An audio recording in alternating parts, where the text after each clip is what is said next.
పెళ్ళైన మొదటి సంవత్సరం భార్య మాట భర్త వింటాడు. కొత్త మోజు కదా, మా ఆవిడని తిరుగుతూ ఉంటాడు. ఈ అమాయకురాల పాపం, మా ఆయనకి నేనంటే ఎంత ఇష్టమో, ఏడాదేనమ్మా, కంగారు పడకే.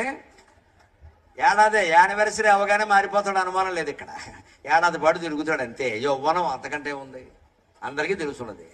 అంటే మొదటి సంవత్సరం భార్య మాట భర్త వింటాడు. రెండో సంవత్సరం భర్త మాటే భార్య వింటుంది, అలవాటు పడిపోతుంది. ఇక మూడో సంవత్సరం నుంచి వీళ్ళిద్దరూ ఒకరి మాట ఒకరు వినరు. వీళ్ళిద్దరి మాటలు ఎరుగు పొరుగు వింటూ ఉంటారు. ఇంకా కిటికీ తీస్తే బోడు కాలక్షేపం, తోసుంటా, నాకేం పెట్టావు, నువ్వేమి ఇచ్చావు, ఇదే గొడవ. ఎందుకు అవుతుంది గమనించండి. ఇది నేను జోక్గా చెప్పినా, చలోక్తిగా చెప్పినా, తీవ్రంగా ఆలోచించి ఎందుకు ఇలా అవుతుంది.